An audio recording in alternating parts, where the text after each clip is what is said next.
Hello दोस्तों, स्वागत करता हूं आप सभी का आपके अपने परिवार दीक्षित एजुकेशन अड्डा पर। दोस्तों, आज मैं आप सभी के लिए ऐसी क्लास लेकर आया हूं जिससे आपकी परीक्षा में आपको 100% 2 से 3 सवाल देखने को मिलेंगे। अगर आपका यूपी पुलिस कांस्टेबल का एग्जाम है तो आज की क्लास को मिस मत कीजिएगा। सारे सवालों को आप अपनी कॉपी के अंदर वन लाइनर नोट्स के रूप में नोट करके रखिएगा। सारे सवाल आपके किसी न किसी परीक्षा में पूछे गए हैं। आज की क्लास के अंदर यूपी स्पेशल देखने वाले हैं। वहाँ के जो महत्वपूर्ण नृत्य हैं, महत्वपूर्ण दोस्तों वहाँ पर लोकगीत हैं और दोस्तों महत्वपूर्ण घराने हैं, सारे सवाल यहाँ पर इंक्लूड किए गए हैं। एक भी सवाल मिस मत कीजिएगा। आइए शुरू करते हैं आज की क्लास, देखते हैं अपने सारे महत्वपूर्ण क्वेश्चन है। दोस्तों, सबसे पहला सवाल है, उत्तर प्रदेश में पुत्र जन्मोत्सव पर कौन सा नृत्य किया जाता है? ख्याल नृत्य किया जाता है, चरकुला नृत्य किया जाता है, चौलर नृत्य किया जाता है कि ठडिया नृत्य किया जाता है? दोस्तों, आपको बता दें, उत्तर प्रदेश में जन्मोत्सव के समय कौन सा नृत्य किया जाता है? ये दोस्तों ख्याल नृत्य किया जाता है। तो आपका राइट आंसर क्या होगा? Option number A. अगर आपसे क्वेश्चन पूछे ये ख्याल नृत्य होता कहां पर है? बुंदेलखंड। कहां पर होता है? बुंदेलखंड में होता है। इसको भी आप ध्यान में रखिएगा। ये दोस्तों पुत्र के जन्मोत्सव के समय दोस्तों ये नृत्य किया जाता है। अगर हम दोस्तों बात करें चरकुला नृत्य, ये दोस्तों कहाँ का है? ये दोस्तों ब्रज क्षेत्र का है। कहाँ का? ब्रज क्षेत्र का नृत्य है। इसको भी आप लिख लीजिएगा अपनी कॉपी में। और दोस्तों ये क्यों किया जाता है? ये दोस्तों रथ के पहिए पर मटका रखकर ये दोस्तों ऐसा नृत्य किया जाता है। इसको भी आप ध्यान में रखिएगा। अब बात करते हैं चौलर नृत्य की। ये दोस्तों क्यों होता है? तो आपको याद रखना है, ये सोनभद्र, ये दोस्तों कहां से संबंध रखता है? सोनभद्र। ये दोस्तों सोनभद्र से संबंध रखता है चौलर नृत्य। और ये क्यों किया जाता है? दोस्तों ये दोस्तों संतान प्राप्ति के समय, संतान प्राप्ति, संतान प्राप्ति होने पर, संतान प्राप्ति होने पर अगर आपसे क्वेश्चन पूछे संतान प्राप्ति होने पर कौन सा नृत्य किया जाता है? चौलर नृत्य किया जाता है। कहां से संबंध रखता है? सोनभद्र से। अगर हम दोस्तों ठडिया नृत्य की बात करें तो अच्छी फसल और अच्छी वर्षा के लिए, अच्छी फसल और अच्छी वर्षा के लिए दोस्तों ये नृत्य किया जाता है, ठडिया नृत्य। और इसका संबंध कहाँ से है? इसका संबंध भी दोस्तों आपका सोनभद्र से है। दोस्तों ये चौलर नृत्य जो है वो सोनभद्र और मिर्जापुर दोनों से संबंध रखता है। लेकिन ये दोस्तों ठडिया नृत्य ये कहाँ का संबंध है? इसका संबंध है सोनभद्र से। उम्मीद करता हूँ आपने चारों आंसर और क्वेश्चन नोट कर लिए होंगे। चलिए बढ़ते हैं नेक्स्ट क्वेश्चन की ओर। हमारा अगला क्वेश्चन है, हिंदू मुस्लिम एकता का प्रदर्शन होता है गंगा महोत्सव में, सुलह-कुल महोत्सव में, लखनऊ महोत्सव में या ताज महोत्सव में? दोस्तों आपको याद रखना है, जो हिंदू मुस्लिम एकता का दोस्तों प्रतीक है वो कौन सा महोत्सव है? सुलह-कुल महोत्सव। तो आपका राइट आंसर क्या होगा? ऑप्शन नंबर बी आपका बिल्कुल सही आंसर होगा। इसको आप ध्यान में रखिएगा। अब दोस्तों अगर बात करें ताज महोत्सव, ये कहां पर मनाया जाता है? आगरा में। ये कहाँ का फेमस है? ये दोस्तों ताज महोत्सव आपका आगरा का फेमस है। अगर हम दोस्तों लखनऊ महोत्सव की बात करें, इसकी शुरुआत कब हुई थी? 1975-76 में इसकी शुरुआत हुई थी लखनऊ महोत्सव की। इसको भी आप याद रखिएगा, परीक्षा में पूछा गया क्वेश्चन है ये। जितने सवाल मैं आपको बता रहा हूँ सारे सवाल आपके किसी न किसी परीक्षा में पूछे गए हैं। चलिए बढ़ते हैं अगले क्वेश्चन की ओर। अगला क्वेश्चन पूछा गया है कि लट्ठमार होली का संबंध निम्नलिखित में से किस स्थान से है? बरसाना, गोकुल, वाराणसी, कन्नौज। दोस्तों आपको याद होगा जो लट्ठमार होली है वो दोस्तों कहाँ की फेमस है? वो दोस्तों बरसाना की फेमस है। तो आपका राइट आंसर क्या होगा? Option number A. अब दोस्तों अगर हम बात करें दोस्तों वाराणसी, यहाँ पर क्या स्थित है? तो दोस्तों आपको याद होगा काशी विश्वनाथ, काशी विश्वनाथ। अगर आपसे क्वेश्चन पूछा जाए काशी विश्वनाथ मंदिर कहाँ पर स्थित है, तो आपको याद रखना है वाराणसी में स्थित है। और इसके अलावा कन्नौज, दोस्तों यहाँ पर और चीज़ है, हैंडलूम टेक्नोलॉजी। अगर आपसे क्वेश्चन पूछ रहा है हैंडलूम टेक्नोलॉजी, ये दोस्तों संस्थान कहाँ पर स्थित है? हैंडलूम टेक्नोलॉजी संस्थान स्थित है वाराणसी में, कन्नौज। अब दोस्तों आपको याद होगा कन्नौज को इत्र नगरी के नाम से जानते हैं। किसको? इत्र नगरी, इत्र नगरी। अगर आपसे क्वेश्चन पूछा जाए इत्र नगरी के नाम से किसको जानते हैं? कन्नौज को। चलिए चलते हैं नेक्स्ट क्वेश्चन की ओर। अगला क्वेश्चन पूछा गया है कि निम्नलिखित में से कौन सा कथक शास्त्रीय नृत्य से संबंधित नहीं है? लगा लीजिएगा स्टार। आपकी परीक्षा में न जाने कितनी बार यह सवाल रिपीट हुआ है। दोस्तों पंडित बिरजू महाराज नहीं है, पंडित शंभू महाराज नहीं है, केलुचरण महापात्र नहीं है, सितारा देवी नहीं है। दोस्तों आपको याद होगा कथक दोस्तों कहाँ का शास्त्रीय नृत्य है? उत्तर भारत का शास्त्रीय नृत्य है। और दोस्तों इसमें कौन शामिल नहीं है? केलुचरण महापात्र, ये शामिल नहीं है। अब दोस्तों पंडित बिरजू महाराज हो गए, पंडित शंभू महाराज हो गए, सितारा देवी हो गई, और दोस्तों एक नाम और लिख लीजिएगा, लच्छू महाराज। लक्षु महाराज, इन सबका संबंध किससे है? इन सबका संबंध है कथक से। और दोस्तों ये केलुचरण महापात्र ये किससे संबंध रखते हैं? ओडिसी नृत्य से। किससे? ये दोस्तों ओडिसी नृत्य से संबंध रखते हैं। ये ऑप्शन भी हमारे लिए महत्वपूर्ण है, इसीलिए मैंने यहाँ पर इसको इंक्लूड किया है। नोट करते चलिएगा सारे ऑप्शंस को। आइए चलते हैं अगले क्वेश्चन की ओर। अगला क्वेश्चन पूछा गया कि उत्तर प्रदेश का गुरु पूर्णिमा पर्व किस ऋषि को समर्पित है? महर्षि वाल्मीकि, महर्षि वेदव्यास, महर्षि कालिदास, महर्षि पतंजलि। दोस्तों आपको याद रखना है, जो उत्तर प्रदेश का गुरु पूर्णिमा पर्व है वो दोस्तों किस ऋषि को समर्पित है? महर्षि वेदव्यास। और ये क्वेश्चन आपके दोस्तों यूपी के एग्जाम में पूछा गया है, इसीलिए यहां पर इसको इंक्लूड किया गया है। तो आपका राइट आंसर क्या होगा? Option number B. अब दोस्तों आप जल्दी से कमेंट करके ये बताएं, ये महर्षि इसमें दोस्तों कौन सी संधि है? यहीं पर दोस्तों एक हिंदी का सवाल मैं आपसे पूछता हूं, ये महर्षि में कौन सी संधि है? ये परीक्षा में आपके पूछे गए सवाल हैं सारे के सारे, इसका आंसर आपको कमेंट कर बताना है। चलिए बढ़ते हैं अगले क्वेश्चन की ओर। अगला क्वेश्चन हमसे पूछा गया कि पंडित भीमसेन जोशी का संबंध किस घराने से है? लखनऊ घराना, किराना घराना, बनारस घराना। दोस्तों आपको याद होगा, जो पंडित भीमसेन जोशी हैं वो संबंधित हैं आपके किराना घराना से। तो आपका राइट आंसर क्या होगा? ऑप्शन नंबर बी आपका बिल्कुल सही जवाब होगा। अब दोस्तों एक गिरिजा देवी हैं, कौन है?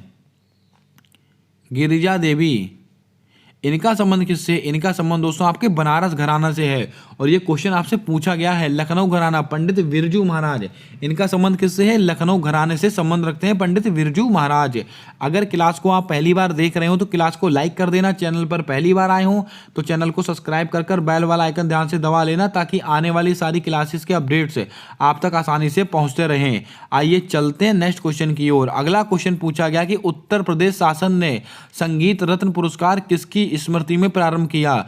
ये लीजिए आपकी परीक्षा का क्वेश्चन। ऐसे ही क्वेश्चन आपको यूपी पुलिस कांस्टेबल में देखने को मिलेंगे। लक्षु महाराज, पंडित बिरजू महाराज, उस्ताद बिस्मिल्लाह खान। दोस्तों आपको याद होगा, उत्तर प्रदेश शासन ने संगीत रत्न पुरस्कार, ये दोस्तों इसमें किसकी स्मृति शुरू किया था? उस्ताद बिस्मिल्लाह खान आपका बिल्कुल सही आंसर होगा।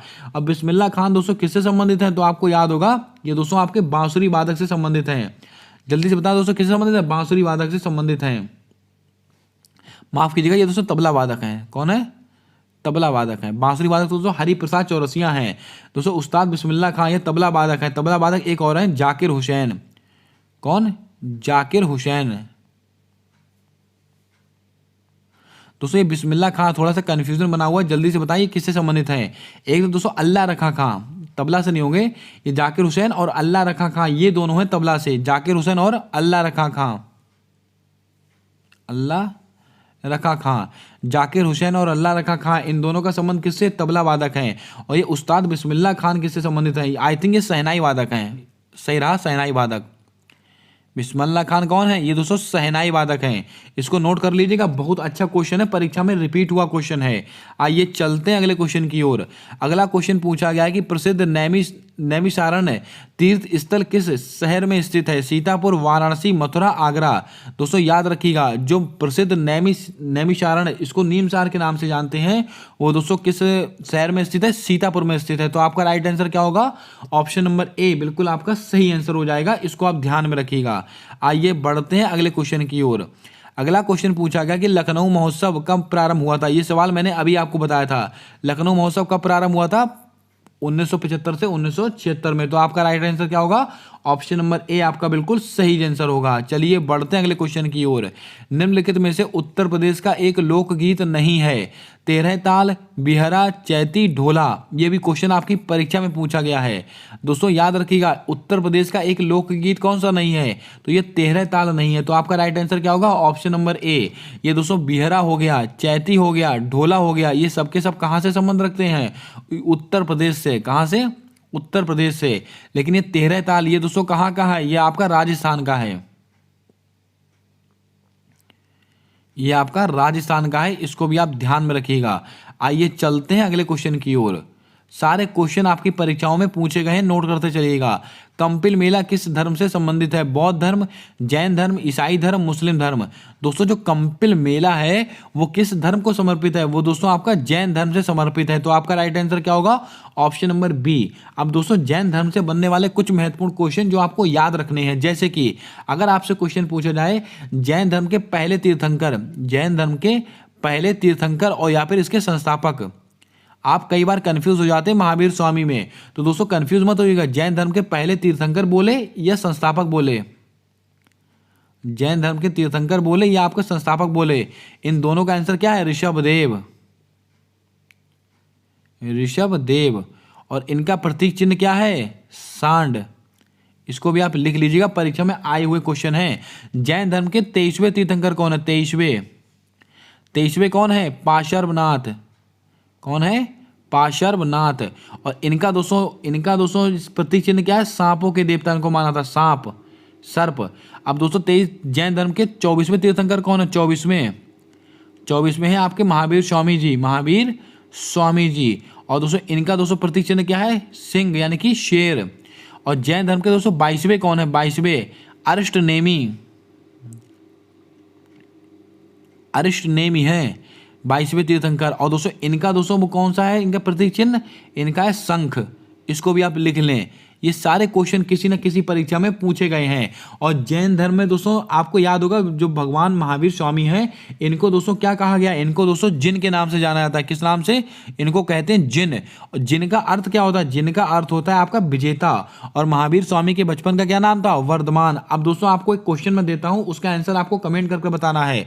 महावीर स्वामी को ज्ञान की प्राप्ति किस नदी के तट पर हुई थी? इसका आंसर आपको कमेंट कर देना है। उम्मीद करता हूं सारा दोस्तों आपने एडिशनल जानकारी नोट कर ली होगी। आइए चलते हैं अगले क्वेश्चन की ओर। रूमी दरवाजा निम्नलिखित में से कहां पर अवस्थित है? लखनऊ, नोएडा, गाजियाबाद, मेरठ। दोस्तों आपको याद रखना है, जो रूमी दरवाजा है वो आपका लखनऊ में स्थित है। तो आपका राइट आंसर क्या होगा? Option number A. और ये क्वेश्चन एसएससी की परीक्षाओं में कई बार पूछा गया है, इसलिए मैंने यहां पर इसको इंक्लूड किया है। अगर हम दोस्तों बात करें नोएडा की, इसको फिल्म सिटी के नाम से जानते हैं। फिल्म सिटी के नाम से दोस्तों किसको जाना जाता है? नोएडा को जाना जाता है। इसको भी आप याद रखिएगा, अच्छा क्वेश्चन है ये। अगर दोस्तों मेरठ की बात करें तो दोस्तों सबसे ज्यादा दोस्तों स्वर्ण, जो सबसे ज्यादा दोस्तों जो आभूषण का व्यापार, सबसे ज्यादा आभूषण, अगर आपसे क्वेश्चन पूछा है सबसे अधिक आभूषण व्यापार वाला शहर कौन सा? ये दोस्तों मेरठ है। इसको भी आप याद रखिएगा, परीक्षा में पूछा गया क्वेश्चन है। आगरा की मोती मस्जिद का निर्माण किसने कराया? अकबर, शाहजहां, जहांगीर, औरंगजेब। ये लीजिए एक और महत्वपूर्ण क्वेश्चन आपकी परीक्षा का। दोस्तों आगरा की जो मोती मस्जिद है, सबसे पहले तो आपको यही याद रखना है कि मोती मस्जिद कहाँ स्थित है? दोस्तों ये आगरा में स्थित है। और इसका निर्माण किसने कराया था? इसका निर्माण कराया था आपका शाहजहां ने। तो आपका राइट आंसर क्या होगा? शाहजहां आपका बिल्कुल सही आंसर हो जाएगा। इसको भी आप याद रखिएगा। अगर दोस्तों हम बात करें, दोस्तों जल्दी से बताएं दोस्तों, ये जहांगीर का नाम क्या था? फरीद खान ये जहांगीर का नाम है, ये याद रखिएगा, परीक्षा में आया वो क्वेश्चन है। औरंगजेब, इसने दोस्तों कौन सी उपाधि धारण की थी? जल्दी से बताएं। औरंगजेब ने कौन सी दोस्तों ये उपाधि धारण की थी औरंगजेब ने? इसका आंसर आपको जल्दी से बताना है और क्वेश्चन पूछा गया है। औरंगाबाद का नया नाम क्या हो चुका है? संभाजी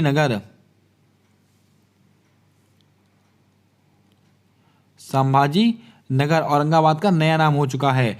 मनसबदारी प्रथा किसने शुरू की थी? अकबर ने। इसको भी आप याद रखिएगा। मैंने आपसे क्या पूछा है दोस्तों? जहांगीर ग्रेट ट्रंक रोड ये किसने बनाई थी? जहांगीर ने। औरंगजेब ने दोस्तों कौन कौन सी उपाधि धारण की है? इसका आंसर आपको कमेंट कर देना है। चलिए बढ़ते हैं अगले क्वेश्चन की ओर। भारत माता मंदिर उत्तर प्रदेश के किस शहर में स्थित है? वाराणसी, लखनऊ, प्रयागराज, मथुरा। दोस्तों भारत माता मंदिर उत्तर प्रदेश के किस शहर में स्थित है? ये दोस्तों आपका वाराणसी में स्थित है। तो आपका राइट आंसर होगा ऑप्शन नंबर ए, आपका बिल्कुल सही आंसर होगा। और वाराणसी में एक चीज मैंने अभी आपको बताई, काशी विश्वनाथ मंदिर, ये कहां पर स्थित है? ये भी आपका वाराणसी में ही स्थित है। आइए चलते हैं अगले क्वेश्चन की ओर। दोस्तों बकरी अनुसंधान संस्थान कहां पर स्थित है? बकरी अनुसंधान संस्थान, ये क्वेश्चन भी आया हुआ है। बकरी अनुसंधान संस्थान स्थित है आपका मथुरा में। इसको भी आप कहीं पर नोट कर लीजिएगा। अगर हम दोस्तों बात करें यूनेस्को की लेकर, यूनेस्को की अमूर्त सांस्कृतिक विरासत सूची में कुंभ मेले को कब शामिल किया गया? सबसे पहले आप यही बता दें, कुंभ मेला कितने वर्षों के अंतराल में लगता है? इसका आंसर आपको कमेंट कर बताना है। जितने क्वेश्चन मैं आपको कमेंट करने के लिए कह रहा हूं, उनके आंसर आपको लाइन बाय लाइन बताने कमेंट में। अगर हम दोस्तों यूनेस्को की बात करें तो जो हमारा कुंभ मेला है, इसको कब शामिल किया गया था? वर्ष 2017 में। तो आपका राइट आंसर क्या होगा? ऑप्शन नंबर सी आपका बिल्कुल सही आंसर हो जाएगा। चलिए बढ़ते हैं अगले क्वेश्चन की ओर। अगला क्वेश्चन पूछा गया कि लता मंगेशकर चौक उत्तर प्रदेश के किस शहर में स्थित है? अयोध्या, मथुरा, आगरा, वाराणसी। दोस्तों आपने अब तो दोस्तों सुन ही लिया होगा, आपने बहुत जगह न्यूज़ चैनलों में देख लिया होगा। लता मंगेशकर चौक, इसका उद्घाटन कहाँ है? ये दोस्तों आपका अयोध्या में स्थित है। तो आपका राइट आंसर क्या होगा? Option number A. अब दोस्तों लता मंगेशकर की बात आई है तो इनसे बनने वाले कुछ महत्वपूर्ण क्वेश्चन मैं आपको बताता हूं जो आपके लिए एक्सपेक्टेड क्वेश्चन रहेंगे आपकी परीक्षा के लिए। अगर हम दोस्तों बात करें भारत की स्वर कोकिला के नाम से किसको जानते हैं? तो दोस्तों स्वर कोकिला के नाम से जानते हैं लता मंगेशकर को। अगर आपसे क्वेश्चन ऐसे पूछे भारत कोकिला किसको कहते हैं? तो सरोजनी नायडू आंसर लगाइएगा। लता मंगेशकर, इनको दोस्तों भारत रत्न कब मिला था? वर्ष 2001 में। वर्ष 2001 में इनको भारत रत्न मिला है, याद रखिएगा, बहुत अच्छा क्वेश्चन है। 1998 में 1999 में इनको दोस्तों क्या मिला था? पद्म विभूषण पुरस्कार मिला है, याद रखिएगा, अच्छा क्वेश्चन। 2001 में क्या मिला? भारत रत्न मिला है लता मंगेशकर जी को। आइए चलते हैं अगले क्वेश्चन की ओर। आयुर्वेद महोत्सव का आयोजन कहाँ किया जाता है? कानपुर, झांसी, कन्नौज, फिरोजाबाद। दोस्तों जो आयुर्वेद महोत्सव है इसका आयोजन करते हैं झांसी के अंदर। तो आपका राइट आंसर क्या होगा? ऑप्शन नंबर बी आपका बिल्कुल सही जवाब होगा। अब दोस्तों फिरोजाबाद से आपको याद आ रहा होगा, इसको कहते हैं सुहाग नगरी। सुहाग नगरी, सुहाग नगरी के नाम से किसको जानते हैं? फिरोजाबाद, क्योंकि दोस्तों यहाँ पर कांच की चूड़ियां बहुत फेमस हैं, याद रखिएगा। दोस्तों पीतल नगरी किसको कहते हैं? पीतल नगरी, पीतल नगरी, पीतल नगरी किसको कहा जाता है? ये दोस्तों आपका मुरादाबाद को कहते हैं। किसको कहते हैं? मुरादाबाद को कहा था पीतल नगरी, इसको भी आप याद रखिएगा। आइए चलते हैं अगले क्वेश्चन की ओर। उत्तर प्रदेश चलचित्र निगम की स्थापना कब हुई? 1968, 1969, 1998, 1999। दोस्तों आपको याद रखना है, जो उत्तर प्रदेश चलचित्र निगम की स्थापना हुई थी 1979 ईस्वी में। तो आपका राइट आंसर क्या होगा? ऑप्शन नंबर सी आपका बिल्कुल सही जवाब होगा। अब दोस्तों आपको याद होगा भारत की पहली बोलती फिल्म कौन सी थी? आलम आरा। अब दोस्तों ये आलम आरा थी, ये जल्दी से बताएं, इसके दोस्तों निर्देशक कौन थे? ये नाम मुझे अभी याद नहीं आ रहा है, कोई मिस्र करके हैं वो दोस्तों निर्देशक हैं इनका। दोस्तों मैं ये क्वेश्चन कर लूंगा आपके प्रैक्टिस सेट में, याद रखिएगा, अच्छा क्वेश्चन है। आइए चलते हैं अगले क्वेश्चन की ओर। अगला क्वेश्चन पूछा गया है कि राष्ट्रीय कथक संस्थान कहाँ पर स्थित है? प्रयागराज, लखनऊ, वाराणसी, अयोध्या। दोस्तों जो राष्ट्रीय कथक संस्थान है वो आपका लखनऊ में स्थित है। तो आपका राइट आंसर क्या होगा? ऑप्शन नंबर बी आपका बिल्कुल सही आंसर हो जाएगा, इसको भी आप याद रखिएगा। आइए चलते हैं आज के अगले को और अंतिम क्वेश्चन की ओर। हमारा आज का अगला और अंतिम सवाल है, लखनऊ घराने की नींव किसके द्वारा रखी गई? एकदम दोस्तों लल्लन टॉप क्वेश्चन है, परीक्षा में आया हुआ क्वेश्चन है। लखनऊ घराने की नींव किसने रखी? पंडित बिरजू महाराज ने रखी, लच्छू महाराज ने रखी, उस्ताद बक्सू महाराज ने रखी है, या शंभू महाराज ने रखी है? दोस्तों आपको बता दें, लखनऊ घराने की नींव जो रखी थी वो रखी थी उस्ताद बक्सू महाराज। तो आपका राइट आंसर क्या होगा? ऑप्शन नंबर सी आपका बिल्कुल सही जवाब होगा। हालांकि दोस्तों पंडित बिरजू महाराज, लच्छू महाराज और शंभू महाराज, इन सबका संबंध किससे है? कथक से संबंध रखते हैं, सबके सब कथक। ये तो मैंने अभी आपको बताया। तो लखनऊ घराने की नींव किसने रखी? उस्ताद बक्सू महाराज आपका बिल्कुल सही आंसर होगा। ये दोस्तों 20 क्वेश्चन लिए थे जो किसी न किसी परीक्षा में आपसे पूछे गए हैं और आपकी यूपी पुलिस कांस्टेबल की परीक्षा के लिए मोस्ट एक्सपेक्टेड क्वेश्चन है। इनको आप अपनी कॉपी में नोट कीजिएगा, और जो मैं आपको यहाँ से एडिशनल जानकारी दे रहा हूँ उसको तो आपको पक्का नोट करना है। मैं ये नहीं कहता हूँ कि जो क्वेश्चन यहाँ पर मैंने लिए सेम टू सेम वही क्वेश्चन आएंगे, लेकिन जो मैं आपको एडिशनल जानकारी दे रहा हूँ, साथ ही साथ जो दोस्तों आपको एक्सप्लेन कर रहा हूँ उस पर फोकस कीजिएगा। उससे बनने वाले सवाल जो मैं आपको बता रहा हूँ, लिख कर बता रहा हूँ, बोल कर बता रहा हूँ, सारे सवाल आप अपनी कॉपी में वन लाइनर की फॉर्म में लिख लीजिएगा। 100% दोस्तों आज की क्लास से 2 से 3 नंबर आपको देखने को मिलेंगे आपकी परीक्षा में। उम्मीद करता हूँ आज की क्लास आपको अच्छी लगी होगी, आज का कंटेंट आपको पसंद आया होगा। अगर क्लास पसंद आई है तो सपोर्ट कीजिएगा, चैनल को सब्सक्राइब कर बेल वाला आइकन ध्यान से दबा लीजिएगा, ताकि आने वाली सारी क्लासेस के अपडेट्स आप तक आसानी से पहुँचते रहें। मिलते हैं आने वाली अगली क्लास में, तब तक के लिए जय हिंद, जय भारत दोस्तों।